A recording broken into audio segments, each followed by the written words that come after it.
Ready? Hey, Shalom, Israel. Israelite School, University of Practical Knowledge, out of 1 West 125th Street, Harlem, New York, under Commander Junior YAHANNA, Officer not going to deal for General Mahayaman. So we're gonna start with this real quick. Lord allow, you know what I'm saying, General will be here soon. So the brother asked me the other day, why, like, if God created everything, why did he make Satan?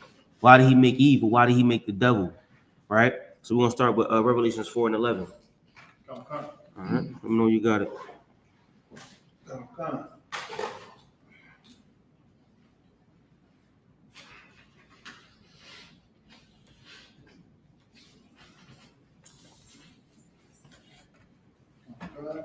This is the book of Revelation, 4 and verse 11. What? Thou art worthy, O Lord, to receive glory and honor and power. What? For thou hast created all things, and for thy pleasure, they are and were created. So first thing we gotta understand, the Most High created everything, right? And he created it for what? God. And for thy pleasure they are. So we understand through the scripture, the Lord created everything. And everything was created for his pleasure, right? So this ain't our story. This ain't our book. We just characters in the story. The Most High made a good guy and he made a villain. So if the Lord made his people, why did he make a villain? That's like saying if you watch your favorite movie, you watch Batman, right? You watch Batman, right? Who's the villain in Batman? The Joker. What would the movie Batman be without the Joker? It wouldn't be a movie. The villain makes the movie, right? Because the villain does what? The villain proves that Batman is a good guy, right? Penguin proves that Batman is a good guy. What's another one? The Riddler. I like the Riddler. The Riddler proves that Batman is a good guy, right? Give me another movie. Any movie you could think of. The director makes a bad guy and a good guy for a reason. So first we gotta understand that first everything was created by the Most High. It's his story, it's his script, we just characters in the story. Give me Proverbs 16 and 4.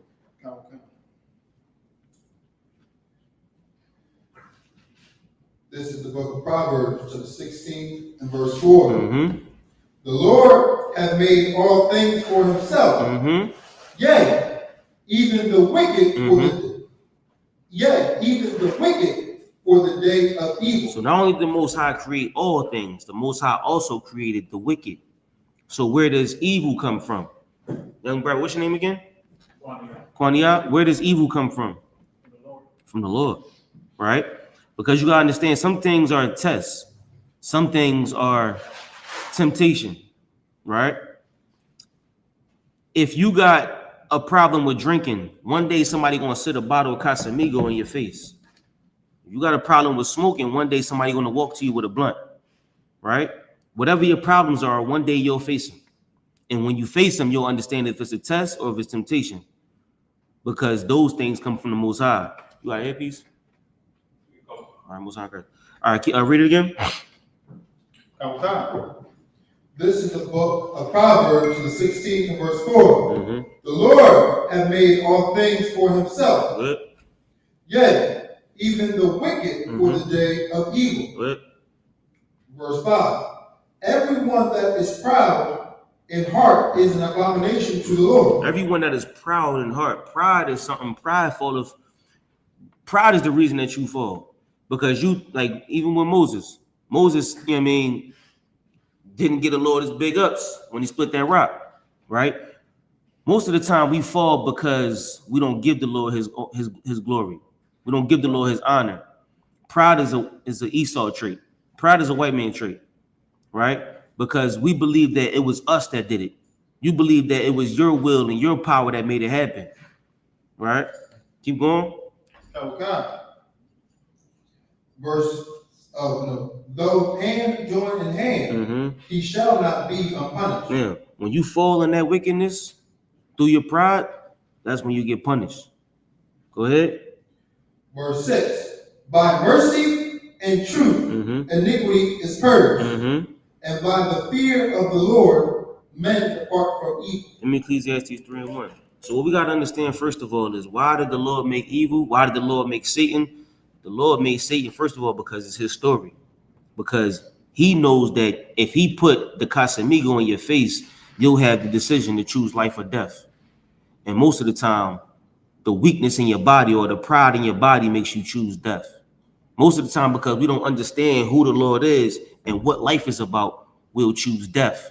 Because we don't want to live the hard road. We don't want to live a lifestyle that pushes us towards the Most High, because it's too hard. Our body's too hard to keep the laws, right? It's too hard to do the right thing, right? It's just easy to get drunk. It's easy to get high.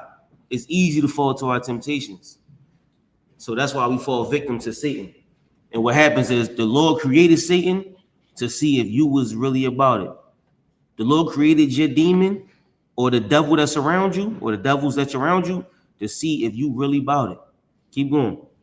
Oh, read what you got, Salagi. This is the book of Ecclesiastes, chapter 3, and verse 1. Go ahead. To everything there is a season, and a time to every purpose under the heaven. Go ahead. Verse 2, a time to be born, and a time to die. So to everything there is a season, and a time to every purpose under the heaven. So when we read it, what's that in Matthew chapter 4, right? Was it Matthew 4 when it said he left for a season? I think it was Matthew or Luke chapter 4 when it said when Christ was dealing with the demon, and he was like you know what I'm saying? Dang, is that Matthew 4 or Luke 4? It's one of them.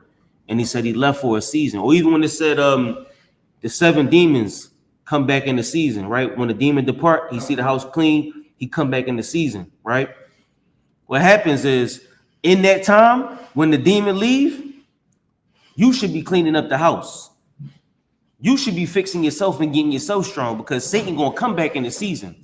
Satan gonna come back when it's time for you to be weak, because at one day you're gonna fall victim to your temptations. One day you're gonna be underneath the weather. One day you're gonna feel like, I just can't do it today. I'm tired. I'm weak. I don't want to come to class, right? Or whatever your temptations may be, or maybe it may be a problem you're dealing with at home. Your problem may get the best of you, or your car breakdown, right? Your car breakdown, you lose your trans pass, you ain't got no money to get to work, the bills is due, and your kids got to get to school. It's like everything falls on top of you at the same time. Here comes Satan. Because when you at your weakest moment, that's when you got to find out how strong you are. For instance, with them, y'all, I know you be in the gym. When you want your 29th push-up, you try and get to 30. That's the toughest push-up. Because when you at your weakest, that's when Satan come to you, right? So during this season, everything is a perfect season. What we got to understand is, Satan is the perfect belt. Satan is the perfect whip. And Satan's representation on earth is Esau. What you got? Luke 4:13. What? This is the book of Luke, the 4 verse 13. What? And when the devil had ended all the temptation, he departed from him for a season. When the devil leave, he leave for a season. I mean, during that time, you better be in class. During that time, you better be at camp. You better be working. You know what I'm saying? You better be working on your spirit. Because when Satan come back with them 7 demons, you better be strong enough to fight him. Because you used to smoke cigarettes, now they coming back with dippers. You used to smoke weed, but now they coming back with something else. I don't even know what the weed is today. It's super duper strong. You used to get high, now it's fentanyl in it. You used to just deal with whores, but now they got all kind of diseases. You know what I'm saying? Them 7 demons come back way stronger. So during your time, when Satan leave you, he gonna come back. But you better be in class, because you better learn what brotherhood is. Because when you need to call somebody, that's when you'll find out you got angels on your side. When you pick up that phone, you call one of them generals or the captains or the officers, you find out what brotherhood is. You find out the weapon behind it, because Satan will come through anything, everything you love, your wife, your family, your kids. It don't matter who it comes through, your slavery. Satan comes through anything you love. And when it gets you, you'll find yourself outside of these walls. Lord be with you at that point, because you fell to Satan. That's what he's here for. That's what his job is. His job is to test you. He's the perfect belt. And when he whoop your, Salaki, I don't know, but when he whoop your butt, You know what I'm saying? You got to find out what the lesson is. What's the reason that you're getting your butt whooped? I don't know. My mom used to always try to tell me what my reason for getting my butt whooped was. Mom, I had dip game back in the day, though. She swung the belt. I was getting out of there. You know what I'm saying? But we had, most of the time, I needed to know the reason of why I was getting my butt beat. That matters more than the butt whooping. What are we here for? Satan gives you the opportunity to fuck up, to mess up. He gives you the opportunity to mess up. And then when he lead the bait in front of your face and you take the bait, you'll see that you fell victim to Satan and you'll see your weakness. Satan is here for that reason alone. If you went to school, you can't choose the wrong thing. You don't got the opportunity to choose wrong. You know they say you got a choice, right? You got a right choice and a wrong choice. You don't got no choices here. You don't got the choice to choose wrong. Right. Every day you're supposed to win your battle. Right. Every day you expect it to win your battle. There is no wrong choice.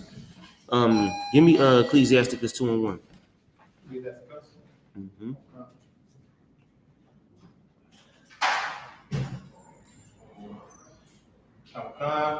This is the book of Ecclesiasticus, chapter 2, and verse 1. Yeah. My son, if thou come to serve the Lord. So when you come into this school, you're going to come to class, right? You're going to come and do what? Serve the Most High, right? We got camp equipment to carry. We got cities to take over. You know what I'm saying? We got people that's hungry, that need food. You know what I'm saying? We got brothers that's in them penitentiaries, ready to hang themselves or ready to do all manner of wickedness. When you come to serve the Lord, go ahead. Prepare thy soul for temptation. You got to prepare for temptation because Satan won't come deal with you.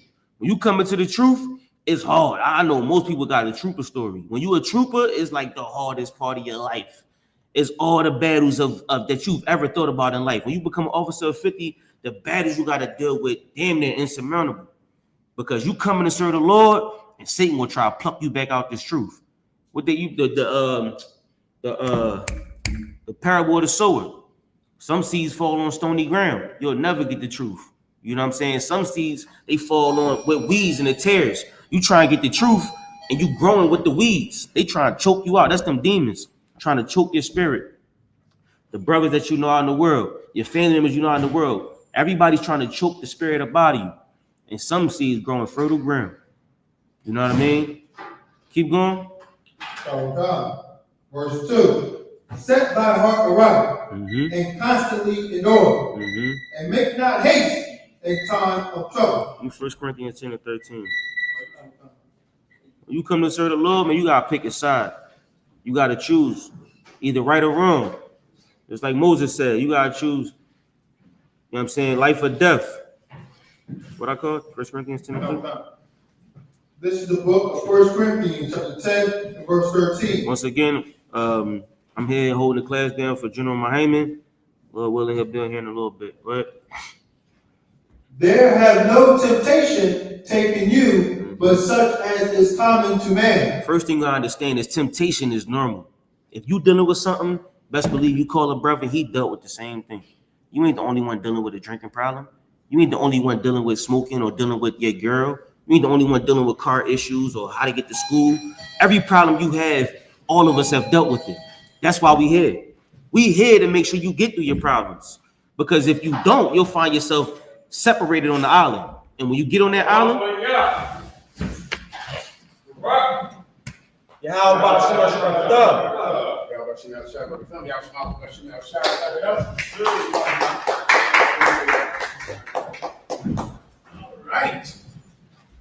Let's get it on. I'll take all of your questions. Mi nombre es General Mahayaman, servicio a placer de la General YAHANNA. Somos la Escuela Israelita de Conocimiento Práctico Universal. Comenzamos en 1 Oeste Calle 125, Harlem, Nueva York. Desde 1969, debajo del mando General YAHANNA. Carnales, esta es la verdad. Si tú eres hombre español, negro o indio nativo, tú eres Israel, el pueblo elegido de Dios. Tu madre y tu padre dicen que somos un culto y mantienen su iglesia sin culpa, pero su iglesia es culpable de todo lo que nos están pasando. Órale, bienvenido. Gracias por unirte hasta la noche. All right. Let's get it in, Akim. Any questions? Let's get them in the room or in the comment. I'm ready to go. All right. We got another barbecue. Clap it up for New York, the New York barbecue, man. New York, the East Coast, New Jersey, Philadelphia, Delaware. All the brothers and sisters, man, on the East Coast that came together to make that barbecue happen. Commanding General YAHANNA is well pleased with your sacrifices and your service. Next is, I don't know who's next. Next is California. Give California a hand. California, you're on deck. You know, they did a hell of a job in New York and Philly, New Jersey, Delaware. They did a hell of a job this weekend. California, you are on deck. Everyone get ready out for the California cookout. That's a whole week of the fun in the sun out there in California. We'll get it on under Captain Gadalhar, Captain Kwamwa'al. Here we come. California, here we come. We ready to rock? Any questions? Anyone in the room? On the line, let's go. So, sir, no question online. No problem. Let me give you a few precepts that you need. Also, the brothers are making an excellent video for me. Some brother asked me, texted me and asked me, how do I know that Bishop Nathaniel from the IUIC is a gay man? He asked me this question. Listen, I don't know Bishop Nathaniel. You know, I don't know his personal business, but I do know what the Bible says. I do know that you can tell a man from his countenance, from his behavior. And what I am telling you is that Bishop Nathaniel, based on his countenance, his behavior, and my expert knowledge at discerning the minds of men, that he has slept with another man. He has had sex with men in the past. The brothers are going to put together a montage of all of the suspect and gay behavior of Bishop Nathaniel. We'll put it out and present it to you for you to make, your own decision on what you believe he is. That's coming soon, all right? It's a terrible, terrible video. I've seen the bits and pieces of it. I don't know how anyone follows I don't know if he's ever had sex with a woman, let alone, not only is he gay, some of these clips, he doesn't seem like he's ever had a woman. I don't know if him and that wifey, the African wife he has, are actually having sex. That's how terrible it is. He might be like Puff Diddy. Puff Diddy had a wife, but he did not penetrate her. He did not have sex with her. And Bishop Nathaniel of the IUIC, his video is so gay that I question whether or not he has ever had sex with a woman. I do not question whether he has been with a man. That I will guarantee. That he has had sex with a man. It started off in child molestation. Probably in the church. That's what it looks like. Looks like he was molested in the church. Looks like he had a very abusive father. So many of your problems in life as an adult, Akim, if you don't clean yourself up of childhood, you will never be able to be an adult. It won't happen.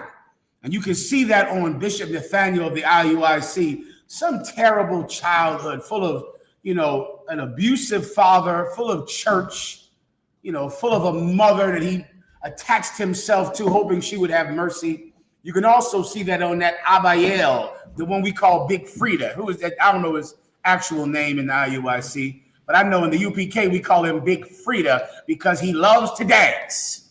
He's a dancing queen. He dances for money. He's a dancing queen. He's Tina Turner in the 80s. That's Big Frida of the IUIC.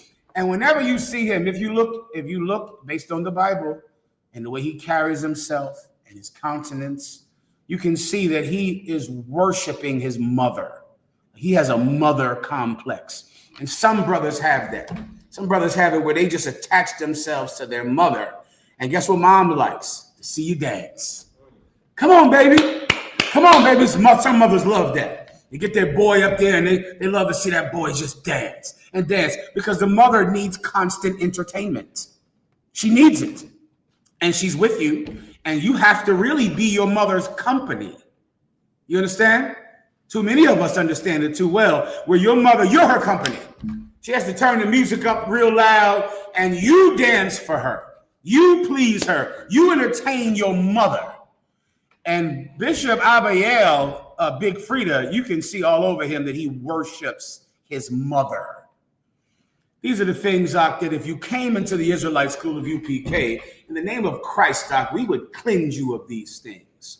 Though your sins be red as scarlet, yet will you be washed with hyssop and white as snow. You can be cleansed of childhood trauma, cleansed of an abusive parent, cleansed of a father who either stayed around to beat you to death or left so you could question whether or not you were a man. You could be cleansed of those things, but it's going to take some effort, and you damn sure have to find a family worthy of making that change for.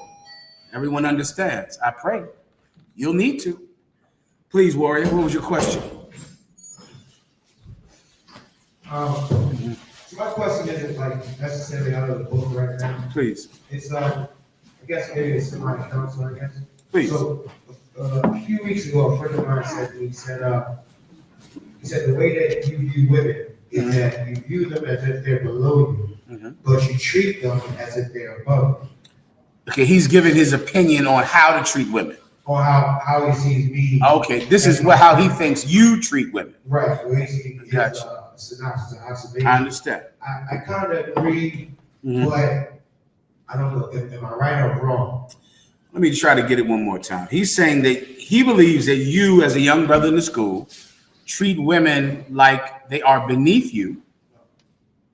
I view women as if You view women like they're beneath you. but I treat them as if they are. Which I'm fine, Warrior. Glasses. But you treat them as if they are above you. Now, you might need to give me an example. Did he say what you've done or what he's seen to base his opinion on? So what happened was this girl I knew, she would call me and then have like Bible talk. She believes in nonsense, right? I understand. So she got upset because I told her, man in Christ got it in. And you know, and so, but she had left her stuff. So she's like, she's off me and all this other stuff, right? And she had left her stuff at my place. So I said, well, I guess I should just take my stuff back. So she broke up with you. Yeah, but we weren't really like together. It was like a friendship breakup. You get what I'm saying? Were you having sex with the woman? Not that time around. But Not that day, meaning this is not that night. Is this a woman you had sex with? In the past, yes. A long years ago or last week? Or like a year prior to. A year ago. So, but she still had her things at your house. Yeah. Okay, for a year. No, she had stayed over and left her jacket. It's a whole. I used to be in the world. I remember being in the world like that. It's a very confusing lifestyle. I understand. So anyway, this is an on again, off again relationship. Would you call it that? Not even that. This is a ex-wife who you stayed friends with after the relationship ended. All right. So you still have her things at your home. Your friend sees how you interact with her. Right. And one day you were talking to her about the Bible. You told her that Mary and Joseph consummated sex, and that is how they had Jesus Christ. And she got so angry at you that she wanted all her things out of your house. No, she just broke off the friendship. And how did she break it off? What did she say? She shot me a text and I'm off. She said, I'm off. I'm off you. I'm off you. Dang. Okay, is that a new way that people leave you? Yeah. I've never heard that phrase before. She said, I'm off you. So then you knew that meant this friendship that we've had is over. So then that was the last text that she sent you? Yes, sir. So then your friend in the world said, you should send her her things? No, he said I shouldn't. He said you should not send her her I things. said, I was like, well, I might as well drop this stuff off and put I my got you. last time just to call it a day. He said, I see, got you. that's what I mean. Like, you don't owe her that, da, da, da, da. Okay, because he thought since she broke off the friendship, you should not be kind to her or give her her things. You should be angry because she broke off the friendship, and you should do what with her things? Just let her things stay at your house? That's what I'm saying. How much things are we talking about? That's just a jacket. Ain't nothing. Her Jodeci CD. That's what it was back when I was out there. No, it's just a jacket. How about those hoodies? Because these broads will keep your hoodie out for 10 years. They will not give your hoodie back after you break up. So my real ex-wife, she got about 4. She got your hoodies. God damn. These broads are. I guess they're cold because they don't want to give. They don't want to be with you, but they want that hoodie, and they want your Jodeci CD too. Y'all don't know what I'm talking about. Y'all got phones now with your music, but you couldn't get these CDs back from these broads. Where's my CD? You don't know where it's at. You know where it's at. Anyway, so your friend thought you were being too nice to her. Right. You didn't think so, and your friend said, "See, you say that they're beneath you, but you treat them like they're above you." Not that I said, because he says like, see, I don't believe a woman shall ever run me. So I understand. Every time that they start to encroach on that line, hey yo, I got you. You know what I'm saying? And it's like, he's like, that's kind of narcissistic behavior. But you're really nice to her. But then when something, I'm like, I think that kind of is necessary. Be nice and be kind. She is of you. To disrespect her, to disrespect yourself. Right. Mm-hmm. So of course, be nice and be kind. We used to carry our women, didn't we? Mm-hmm. So, but that still doesn't mean that she get to run me or run my house. I got you. And that's the way I view it. I understand. But I just want to make sure Are you wrong? Okay, yeah. See, one last bit of information I need about your friend. So your friend is saying you should not have been nice enough to her to send her things, but he also disagrees with the fact that you believe that a man is an authority over a woman. He disagrees with that. So he disagrees. So he believes that men and women, he believes that a man is not an authority figure over a woman, but he believes that you should be mean to them if they're mean to you. Yes. Can I get it now? Now I understand. What's your question? I'm just am I wrong for the way I view it? No, your friend is wrong, and I'll explain, right? Your friend is, if he ever came into the truth, he would come to a realization that is mysterious and mystical in relationships. It is not mysterious when it comes to families. Most people don't realize that your woman is your family.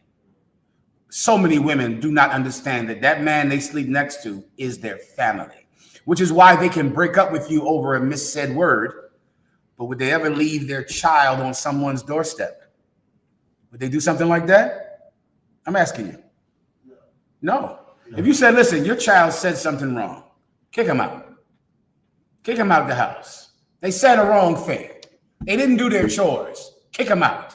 A woman would say, I'll never kick out my child. That's my baby. That's my flesh and blood.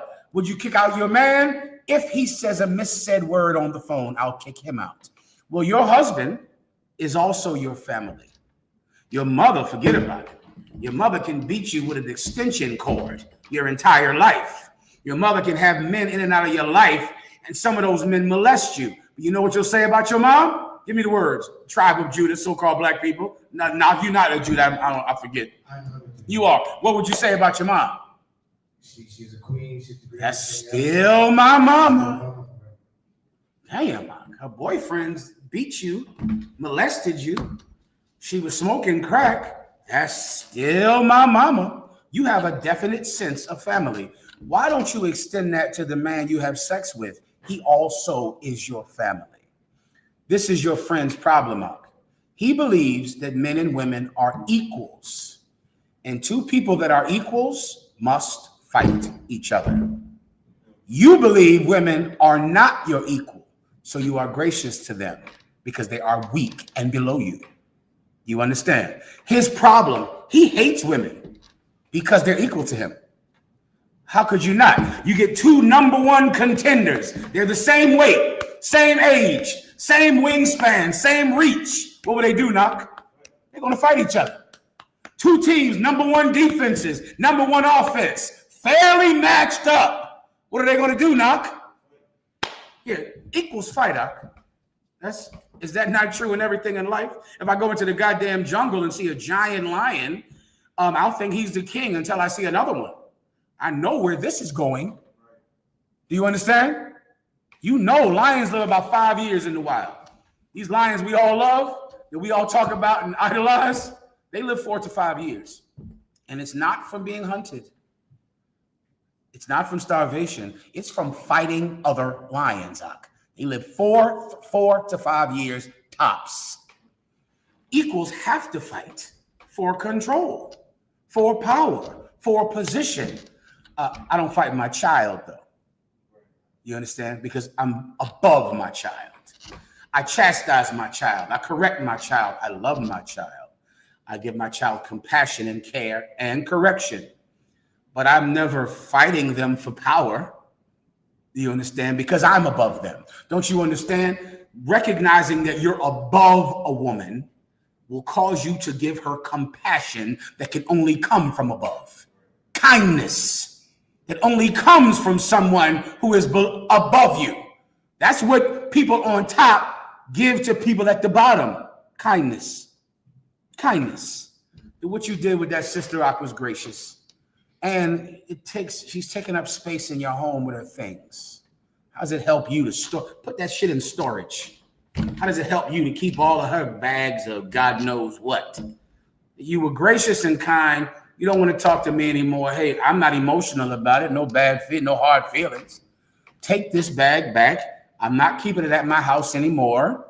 You can put it in a storage or you can take it. It's yours. You can have it. That was gracious and kind because you didn't key her car and slash her tires like your friend probably wants you to do. You're wrong. The kindness that you gave her is because you know she is beneath you. You were correct. All right.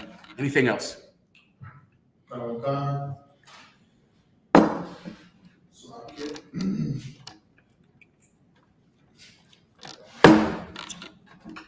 This is from my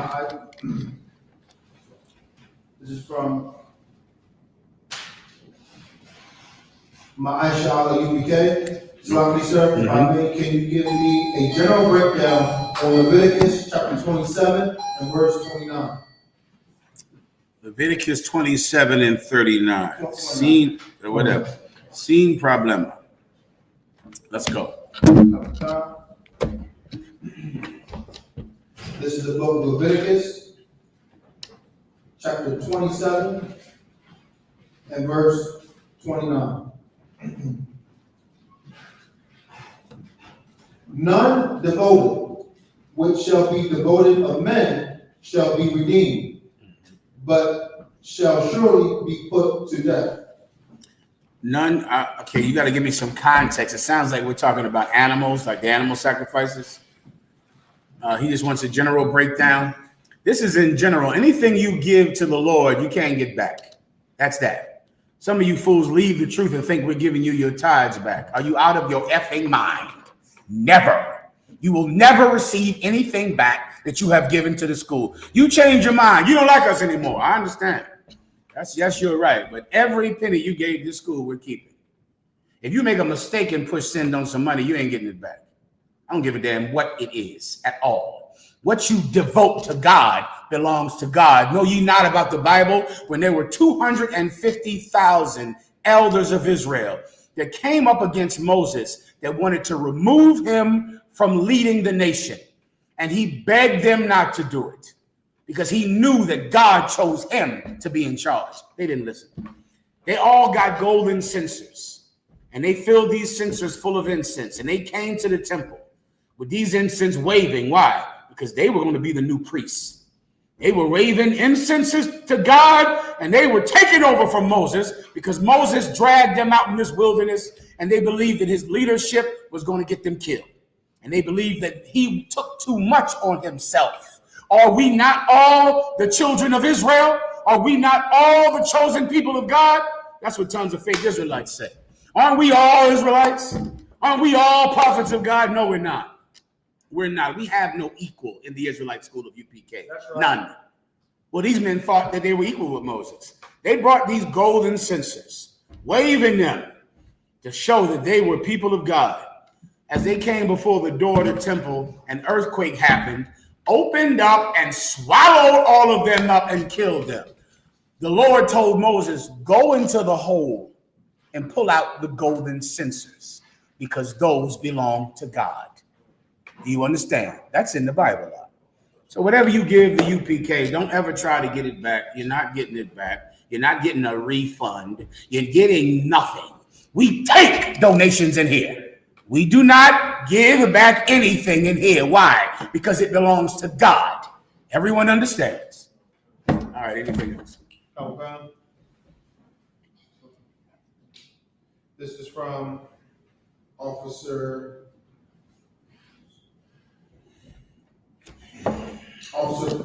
was Shaban Yahweh. Salaki, can you break down Ecclesiasticus, chapter 42, verse 12? Sin problema. Claro que sí. You got it. Okay. This is the book of Ecclesiasticus, chapter 42, and verse 12. Behold, not everybody's beauty, and sit not in the midst of women. Behold, not everyone's beauty, and sit not. This is a precept about avoiding the temptation that could cause you to commit adultery or sleep with another man's woman. You don't want to behold everyone's beauty. There's some women you shouldn't be staring at, namely somebody's woman. Don't stare at her. Don't look at everyone's beauty. Because, of course, if you just get caught up staring at some broad forever, before you know it, that thing that formed in your eye fills up your body, and now you're out there trying to have sex with some cat's wife, and then you get killed, all right, or unalive, Salakia, all right? You don't want to do things like that. So you want to be careful with, staring at someone who has a man. You don't want to do that because that could cause you to act on the thing that you desire. That's the point, all right? Anything else? No. Next verse. Please. From Microphone. If I could, sir, the next verse, verse 13, it said, "For from garments cometh from moth, and from women wickedness." That's how it works. Let me break that down for you. Yeah, from garments come a moth, meaning if you have clothing, then you're going to draw moths. It's like kind of like a light. The moth is drawn to a flame, right? If you have clothing, then before you know it, you're going to have moths because you have the clothing. And of course, if you're staring at a woman, before you know it, you're going to do something wicked because of that woman. The Bible is so explicit and adamant about the danger of women. I mean, it's in the beginning. I'm good to go, warrior. It's in Genesis. It's how death came into this world. Your precept, of course, should be because of Eve, who brought death into the world. You have to be careful as you become a man and you're growing up, and now hair is growing on your face and you're getting taller and you're getting more built like a man. Oh, you better start being careful with women. You better start learning about the dangers of women, because it is her that destroyeth kings. And the graveyard is just riddled with men who took their desire for women, the distraction of women lightly. You don't want to do that. That's something that a young man has to learn, and that's why it's in the Bible. If you have it, whoever has the precept I asked for can read it. I believe it's in the New Testament. You know what I'm talking about, right? In Timothy, am I right? Because of Eve, we all die, or who brought sin into the world, or blah, blah, blah.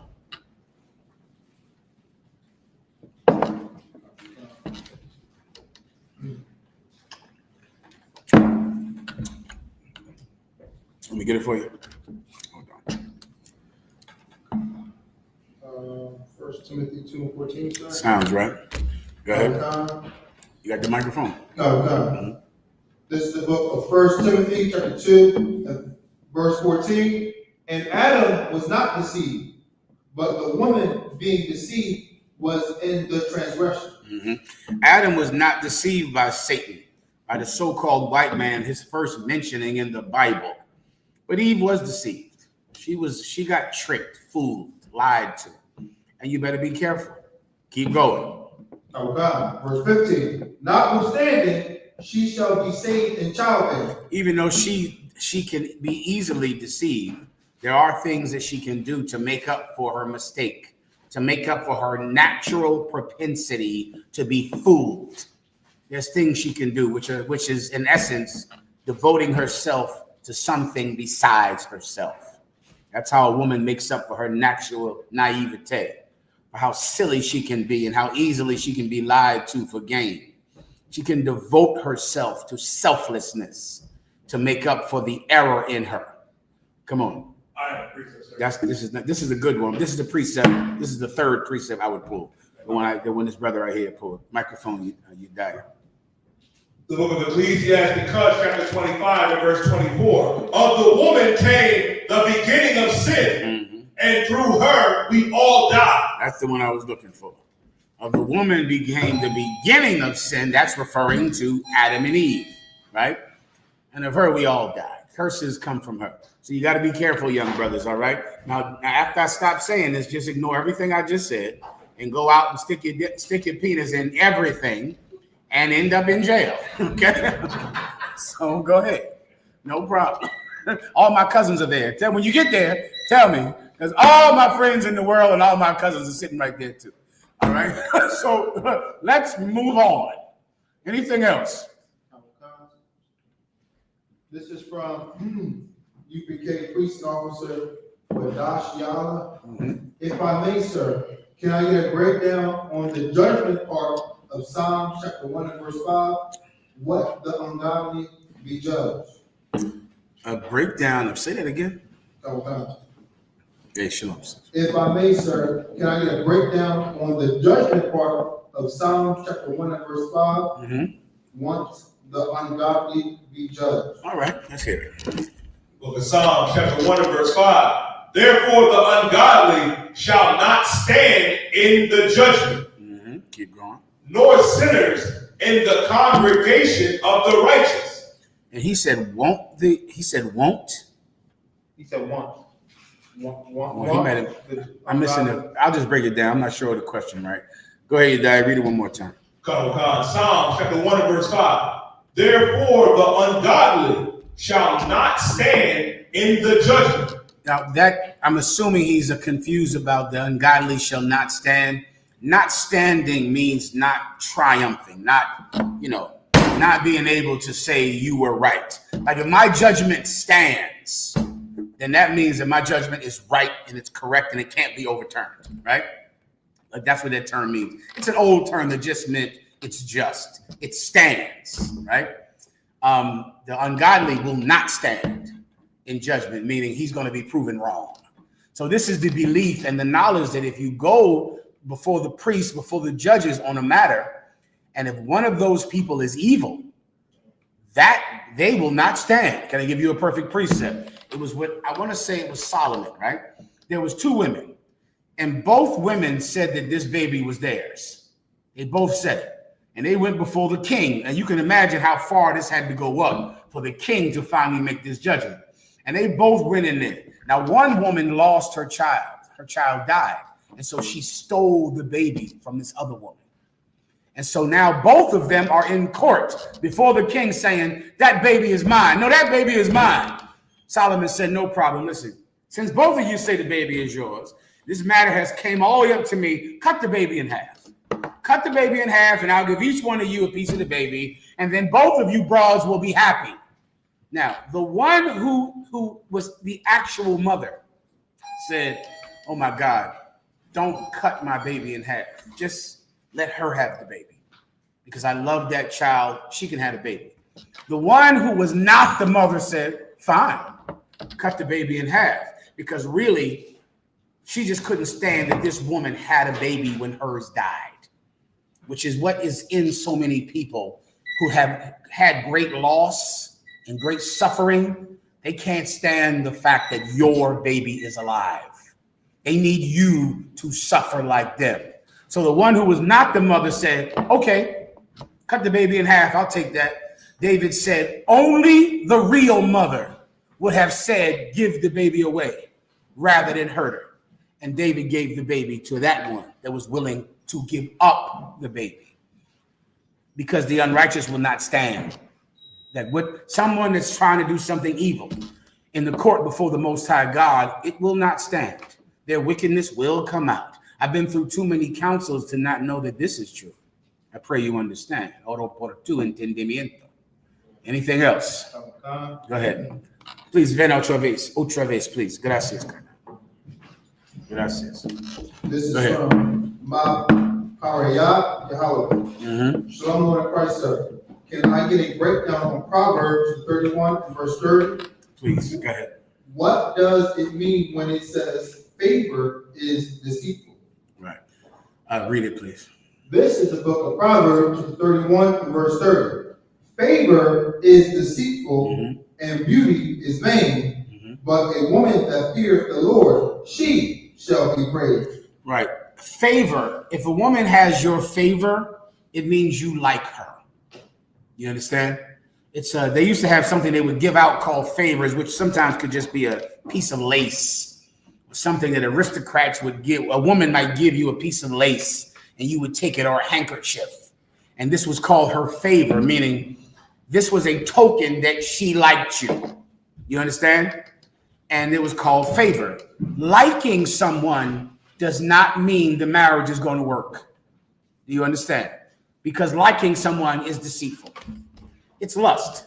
And I don't have to teach this, I shouldn't, but yeah, you could really, really be into a woman. Really, oh my God, I want her so bad. Oh, the songs and the music and the looking at her. And you think that means this is the girl for you because you like her so much. That feeling is lying to you. The feeling, favor, is deceitful. That feeling you feel that you think is powerful, it's a lie. You can't trust that. Do you understand? Love is not that. Love, to be more accurate, is a duty to have that feeling for the rest of your life, which is different than having the feeling. Feelings change. A woman that you are so in love with and like her so much right now, you'll hate her in 2 years, right? That's about it, right? 2 years, you're going to hate her, hate everything about her, regret ever meeting her, ever. And you really were into her 2 years ago. Don't trust that. Beauty. You think beauty is so, the most important thing in the world. That is everything you want. You're so attracted to her. You're so attracted to her. You will not be later. Later, you will look at her while she's sleeping and think about killing her. Think about putting a pillow on her head. You're going to look in the bed at her and just stare at this woman and think, could I get away with it? This same woman that you thought was just so beautiful. She was just so attractive. Oh, you saw her on the Instagrams. I know you did. Oh my God, this picture of her. She shoot it at the right angle. This one right here. You put that thing up there, brother, that makes a damn ball of fur beautiful right there. Whatever that shit is, I don't know what that is. But that thing turns everything attractive like this shit here. And then you're so in love with her, and it's so wonderful. You see her, you have to have her. Just give it a little time. Let alone the fact that people change and people look different, right? People changing all the time. It happens. Let alone once you had sex with her, for some reason, she's just not as attractive, right? How long afterwards? 10 seconds? Oh, she's so bad. She's so bad. Whoa! Glasses. This the same bitch? Damn. Let me get my hoodie and get the hell out of here. Let me get my Jodeci CD and get the hell out of here. Yeah, you can't trust that feeling. You can't trust that. But there is something you can trust. There is something that's stable, solid, something that is valuable, and that's the fear of God. You want to judge a woman based on her conscience, and conscience is a hell of a thing. And so many times you can see it early. This woman just does not have a conscience. She has no fear of God at all. She just doesn't have a conscience. I would not touch her if I saw that. Now just ignore everything I said. All right? Where are we at next? This is from Sheyenne Ahuba. All right. Question. Salaki, sir. Does the prison department visit women prisons or juveniles for girls? Yes. There are sisters we have in the UPK that are in women's prisons. You want to contact the I.S.U.P.K prison department under Captain Zakar. We operate all over the world. All right, in juvenile detention centers and in women's prisons, and of course in men's prisons. Just contact the school and they'll help you out, all right? Anything else? This is from Omar Muhammad. Sir, if I may ask a question. Please. My new rib son is taking his mom and I being together not so good. Her son is 11. Advice on the situation on how I should handle it, sir. And there's some scriptures to validate it, sir. I'm sorry, say that last part again. And some scriptures to validate it, sir. No problem. Let me give you the precepts first. Give me a brotherhood precept, right? Let me tell you, okay, first of all, warrior, you're in a rough situation, okay? If you're married to a woman that has a child, it is a rough situation to be in. It is something that we all get involved in, and we all do it not understanding the difficulty of it, right? Not understanding what this means. Let me give you the first thing. If this child loves their father, loyalty will mean they have to hate you. Loyalty. By even trying to get the child to consider you a father, it is dishonorable to their father. And they'll know it. So in essence, you would have to break loyalty, forgiveness. The thing you have to do to make this child say, well, I'm your daddy now. Now I'm beating you. Now I'm correcting you. For that child to accept it, he's going to have to say, I am willing to be disloyal to my physical father. That's a tough thing to ask somebody because that's wrong. So how does he even do this? How does a child understand, well, now you're having sex with my father's wife? And this is something you might not realize. The child might be old enough to know that his mother left his father, left him, threw his father out the house when he loved his father and was playing with his father every day. But one day his mother found out that his father had another woman and she left him. And now she brings you over to the house and he's supposed to love you and replace his father with you. And that bitch that you're with, not you, Muhammad, but I'm speaking in general about a bitch that does things like this. She has no conscience to the fact that she has turned this child's world upside down. And these bitches think they can simply replace a man and the child just accepts it. Like, yeah, this is your dad. We're together. We love each other. Hey, listen, he's not your dad anymore. Here's your new dad. And they expect the child to go, okay, your dad now. Yes, I decide who your dad is. Whoever I'm fucking is your dad for this year. Now you take him and play with him. He's going to babysit you every day now. He's going to be at the house taking care of you while I'm at work every day. And guess what's going to happen in about a year, Muhammad? Muhammad knows. Muhammad doesn't want to face this. But as he's trying to work out how he can get this boy to accept him and how he can be in this child's life, Muhammad, you know what's going to happen in a year. She's going to leave you too. She's going to, after you work out all of the difficulties of having a melded family, of replacing this man's father, in a year, this woman is going to leave you. And then the boy will go, hey, where's Muhammad? I thought we were going to play video games together. Yeah, Muhammad ain't coming around anymore. Listen, here's Ahmed. Ahmed's your new daddy. The boy will go, but what happened to Muhammad? Yeah, Muhammad ain't here no more. Let me tell you what some of these bitches do. They damn near don't even have a conversation when they flip fathers. It's really not even, I think sometimes the mother will sit down with the child and say, listen, I know Mr. Muhammad, I know I told you to call him daddy. I know he was taking care of you every day. But, it's not going to work out between him and I. Now, there's someone new. His name is Ahmed. Now, he's going to come over, and eventually I would like you to start calling him daddy the same way that you called your father daddy and Ahmed and Muhammad daddy. And I would like him. I always think that the mother will sit down and realize how traumatic this is. Brother, they don't. Brother, it's like, where's Muhammad at? Huh? Go play. Yeah, I don't hear him come around anymore. Who's this? All of a sudden, this new cat come around. Hey, little Jimmy. Hey, how you doing? Hey, what's up? He just sees him sitting on the couch. He just sees them coming out the mom's bedroom. And he's sitting there seeing you come out the bedroom in your drawers. And he just looks at you. Hey, what's up, young man? How you doing, man? What's going on? How's everything? All right.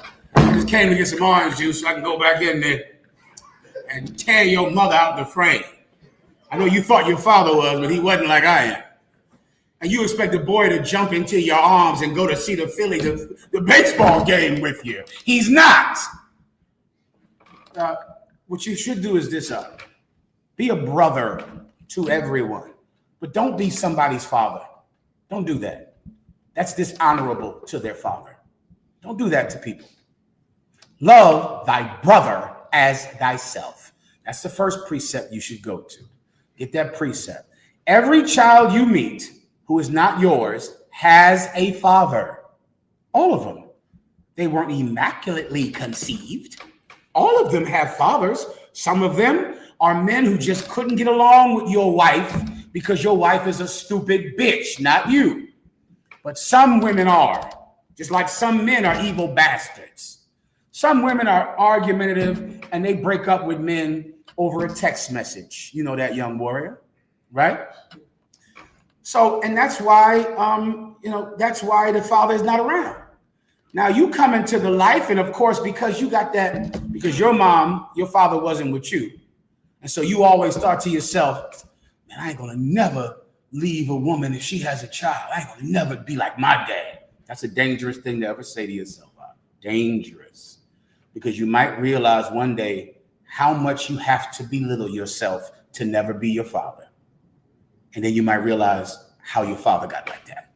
Because he got belittled by work, by a job, by a woman. And now all he can do is get high. You might end up just like him, trying to be nothing like him. That could happen. So what do you want to remember? This child has a father. I'm not coming in here to be your daddy. But I can be something that in the Israelite school of UPK, we're every day. I can be your brother. You know how many children and women and adults and people older than me, they see me as a father figure. They know I'm not their physical father. We don't, it's not like they think I had sex with their mother. They know they're 10 years older than me. But I treat them like a brother. I give them advice. I'm kind to them. I speak to them in a way that is authoritative when needed and kind when needed. I'm not their father, but I can be a good brother to them. I can be a father figure to them. Do that in your house. Do what you do in here. Right in this school right now, in schools all over the country, you take men into your life and you raise them. You do it all the time. When you're an officer of 50, you take troopers under your arm and you're a father figure to them. Are you not?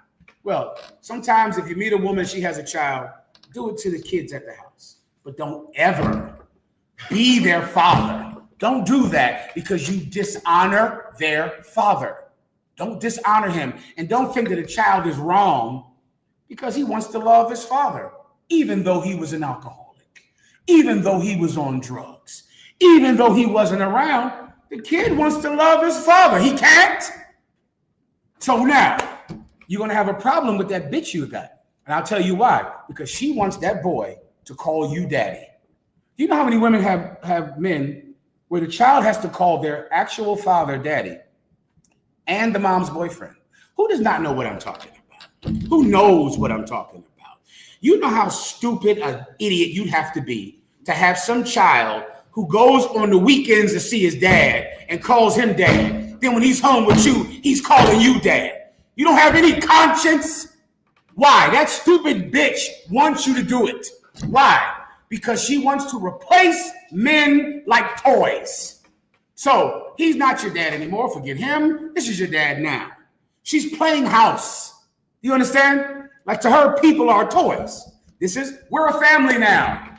This is your dad. I'm your mom. This is your family. Oh, no, it didn't work out with him. Get rid of him. Get rid of this toy. Here's your new dad. This is your dad now. Call him dad. And the child has to call you dad and have the confusion in their mind. Let me ask you a question. Have you ever heard of a man forcing his child to call another woman mom? Sisters, how about you? You ever heard of a person with two moms? Have you ever heard of a person that calls two people dad? Why do you think that is? Like, that should be something we wonder about. Because I don't remember anyone saying, well, this is your mom too. I know you got a mom that you see during the week, but not my new bitch, she's your mom too. I've never heard that in all my years of service under Commander General YAHANNA. But do you know how many times I've heard to where I just ask, well, what does the child call you? He calls me dad. Well, what does he call his real father? He calls him dad too. Well, damn, I mean, why are you doing that to that kid? You want him to love you?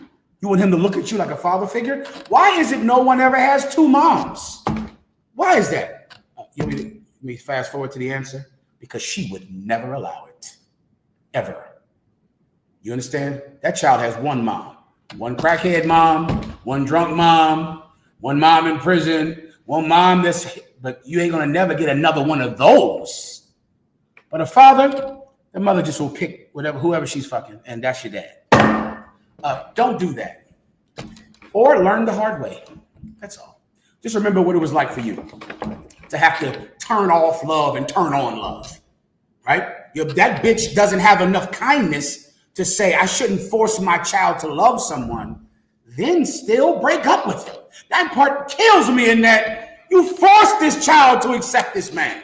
No, this is your dad. He gonna beat you from now on. I can't raise you. I need him to come into the room and beat you. I need him to yell at you, because she loves when her new man beats the kids. Why does she love it?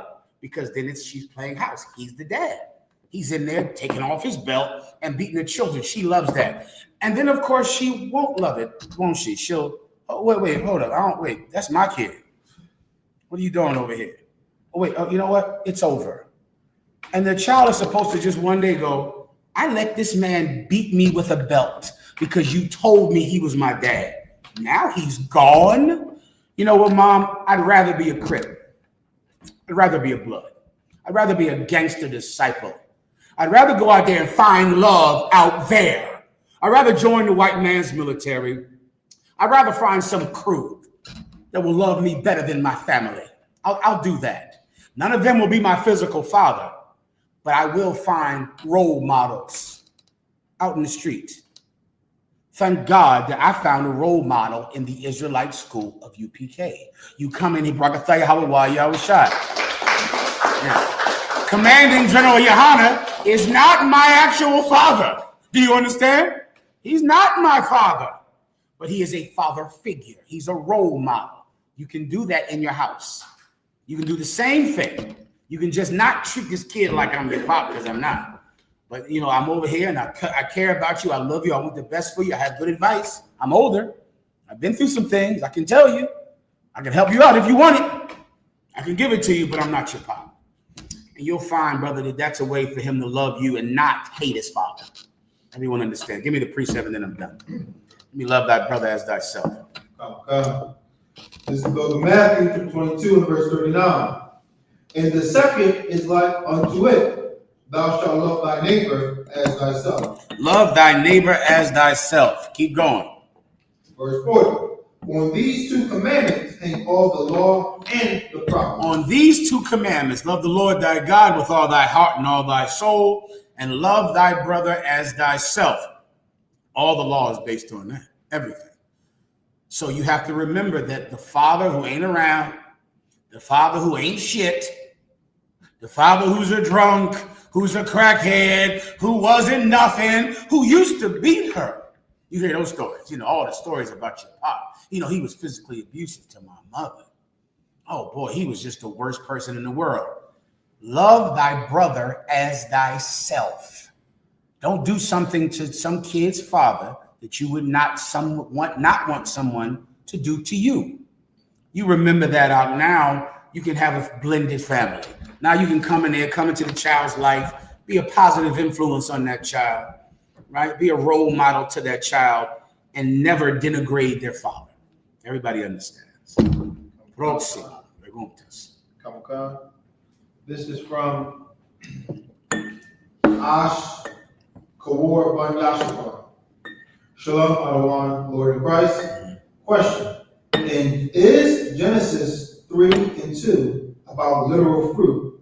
And is the tree in verse 3 about all heathen nations? I'm confused because it says tree and not trees. Okay, I believe he's speaking about Genesis with the whole Eve and with the fruit from the tree. It is not literal fruit at all, right? It's a metaphor. All of this is metaphor, the whole thing.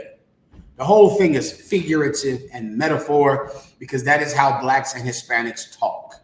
I've been trying to learn Spanish forever. And I was talking to Yashikar out of Reynosa, Tamaulipas, Mexico. Give him a hand. And he was telling me so much about Spanish and how they speak it and the difference and how, there's like 4 different kinds of love. There's a love that you love your brother with. There's a love you love your mother with. There's a love you love a woman with. And there's different words. There's a different word for every kind of love, right? Because that's us. That's how we speak. It's figurative. So everything is in metaphor. Everything is spiritual. The trees in Genesis, none of them are trees at all. They're all either people or something that you learn from, something you devour, something you put inside of you. Or they're people because people, of course, are family trees, right? And that's what they are. The one with Eve, it was not an apple. That's white myth from a Renaissance painter. And the trees, talking about the trees round about the garden, are people. In particular, I believe this one is speaking about the Assyrians. You can double check, all right? That's your answer. Good to go. Next.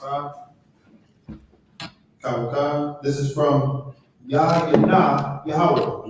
Salaki, sir, if I may. In Exodus chapter 33 and verse 11, how is God speaking with Moses? All right, go ahead and read it. This is the book of Exodus, chapter 33 and verse 11. And the Lord spake unto Moses face to face. I got you. This is speaking about an angel.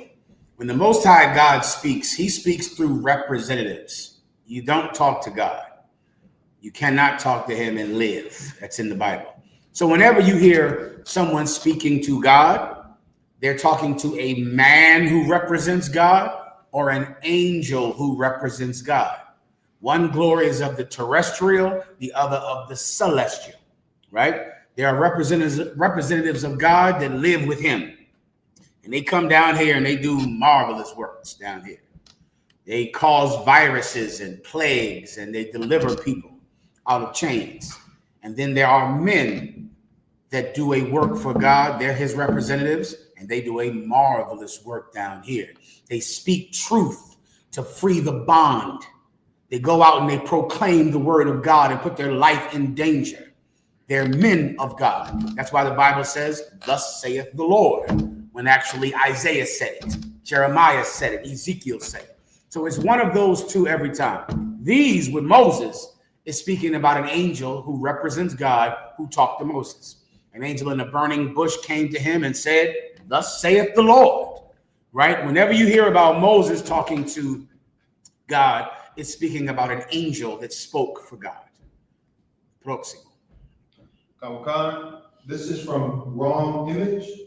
How do I go about teaching my sons the law, being new to understanding? Well, what you want to do, like anything else, let me give you something that you might understand. Wrong Image. How would you teach your sons how to change a transmission? Just wait till he answers the question. You want to change the transmission out of a car. How would you teach that to your son? Whenever he answers it, just come back and read it, all right? No. Go to the next question. This is from I.S.U.P.K.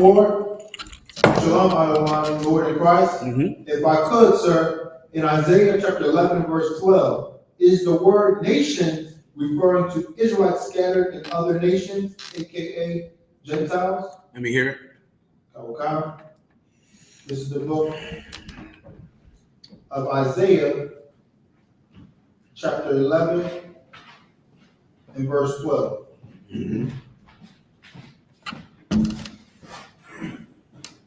And he said, and he shall set up an ensign for the nations. and shall assemble the outcasts of Israel. There you go right there, young brother. That those nations are talking about the Gentiles, which is what the word nations means. Those are Israelites. I am a nation. I am a Gentile because I wasn't raised in Palestine, Jerusalem 2,000 years ago. I was raised in America thousands of years later, and I grew up thinking I was an African. I was a Puerto Rican. I was a Mexican. I was a Guatemalan. Those are nations, and they're not Israelites. And that's what we thought we were. We're the nations of the New Testament. We're the nations that the Old Testament prophesied that would return and be accepted back to God. That's speaking about the Israelites, blacks and Hispanics. Próximo. We got a response to your question, sir, but it wasn't from wrong. It was from someone else. Let's give that wrong image have a chance. Oh, Go ahead. This is from Asia Tremel. Please. What's the word? Keep going up. Shalom, Lord. Permiso, just with the chaser, please. Go ahead. Shalom, Lord in Christ, sir. What scripture is good to prove that heaven is here on earth to a Christian? There's so many of those. I would probably go to Ecclesiastes. I saw the place of judgment. I saw the place of, what's the word that's usually there? It's Ecclesiastes 1:9 or like 1:7. I would probably go there. I would probably also go primarily or firstly to thy kingdom come, thy will be done in earth as it is in heaven. That's where I would go first, right? That's just telling you where the kingdom is. And then, of course, you can just use logic. Think of the kingdom of heaven. What do you want to eat? What do you want to wear? What do you want to do? Well, none of those things can be done without a body. Without a body, there's no eating. There's no clothing. Would you wear glorious clothing, gracias, in the kingdom of heaven? Would you have land in the kingdom of heaven? Would you have a castle? Well, you need a body for all of that. Land to do what on? You're a ghost. What the hell are you doing with land? What you going to do with it? You're going to fall right through the ground because you're a ghost. And your idea of heaven is physical because it is physical, right? It's physical.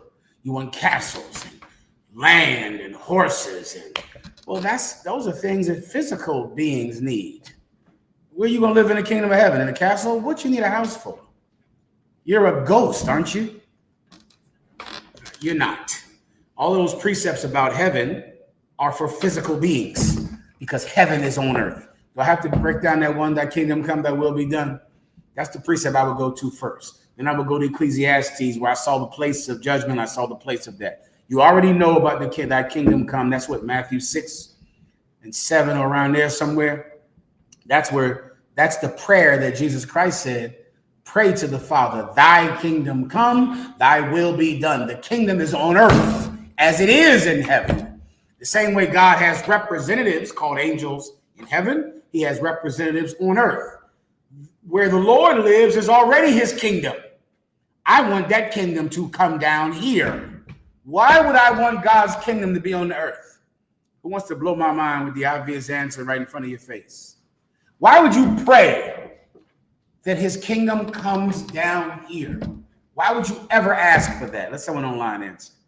I think you brothers might know because you're skilled and wise. But I got a feeling these people watching online are stupid as hell.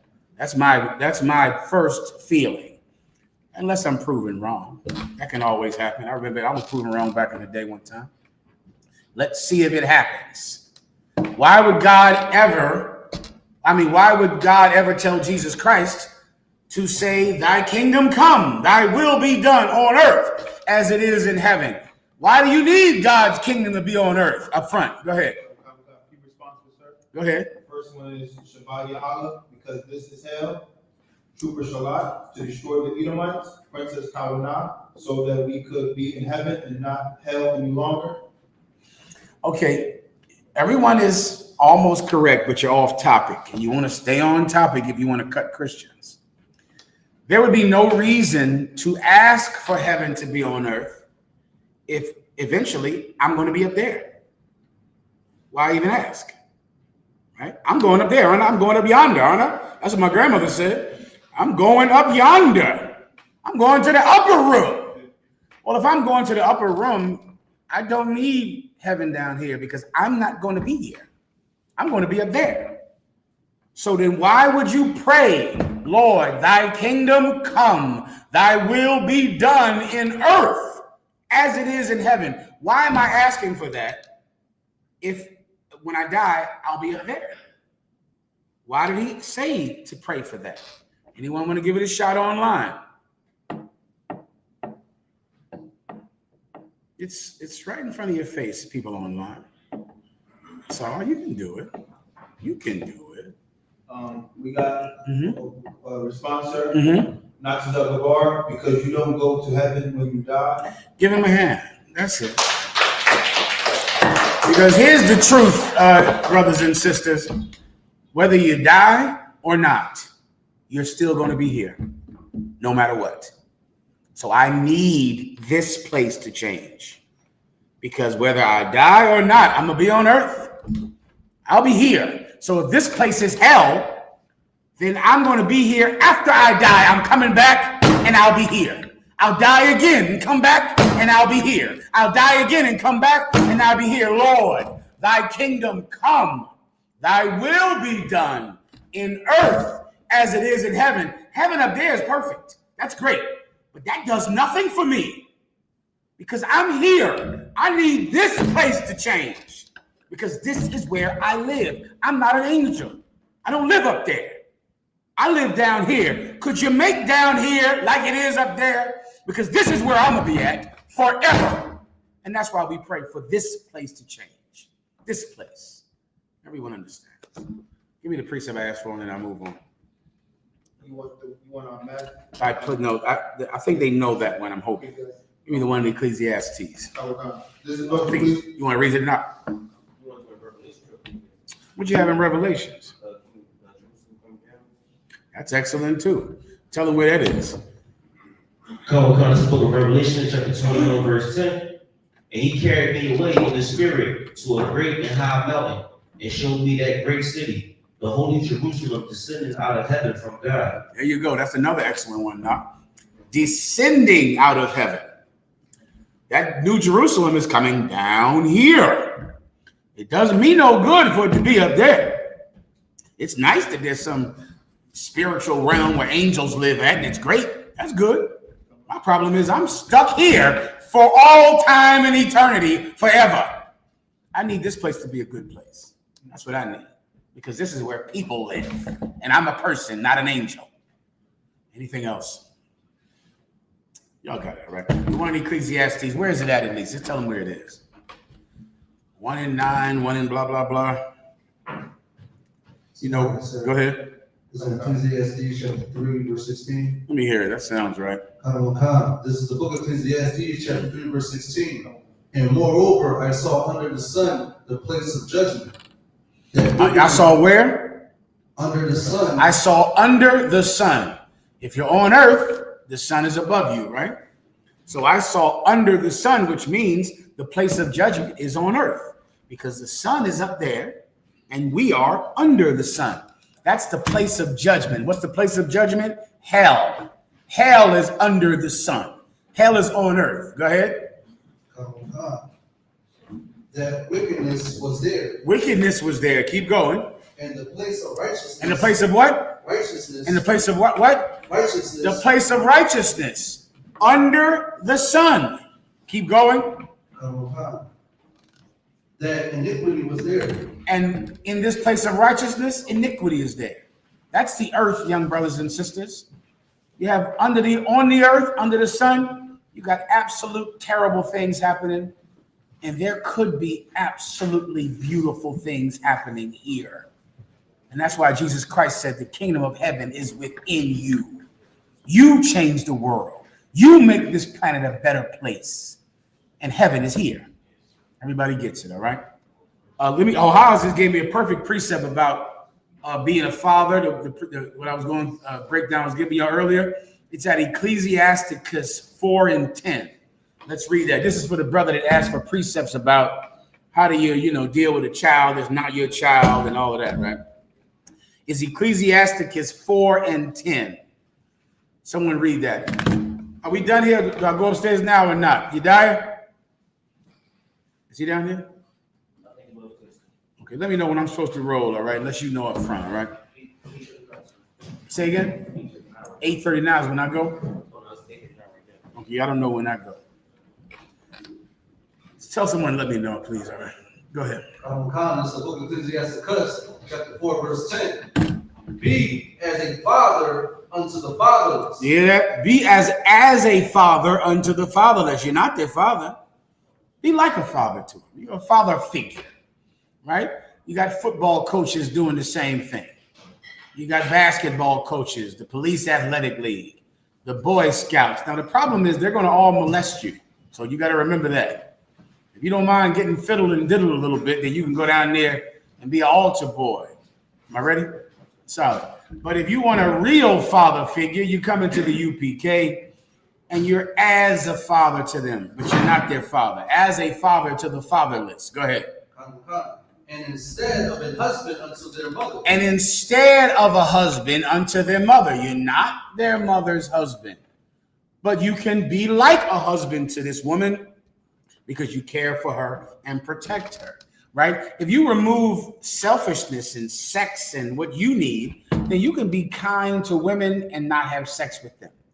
You can be kind to young brothers and not be their father. You can be a father figure to people with no father. You can be instead of a husband to a woman that doesn't have a husband. You could do these things if you could fight selfishness. And if we can do these things, then we can make this place heaven. Everyone understands. With that, what's your name again? Bakar Yala. With that, pass the class over to Officer Bakar Yala.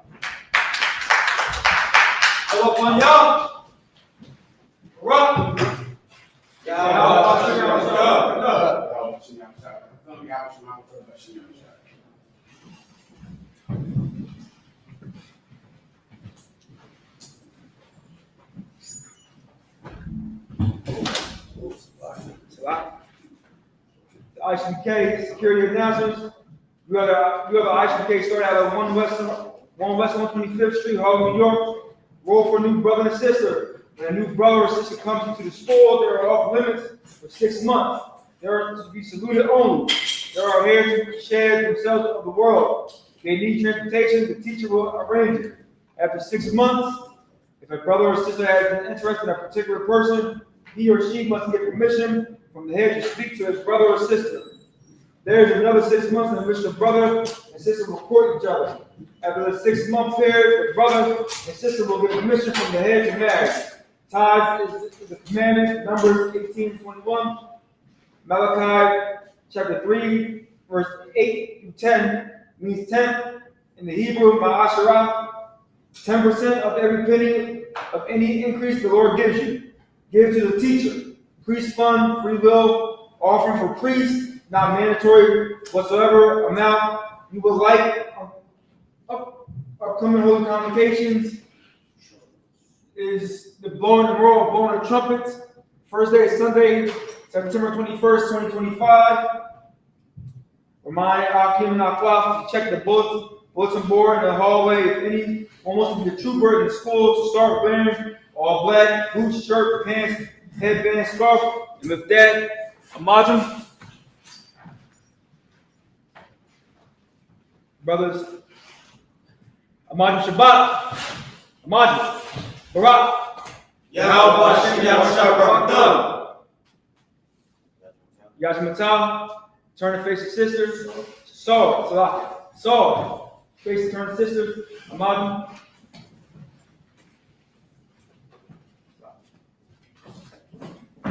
That's Amajim Shabbat too, sir? Huh? Come on, Men of Israel will get a sister will purchase salute. Men of Israel, Ma'at Shabbat, Amajim, Barak, Yahweh Shabbat,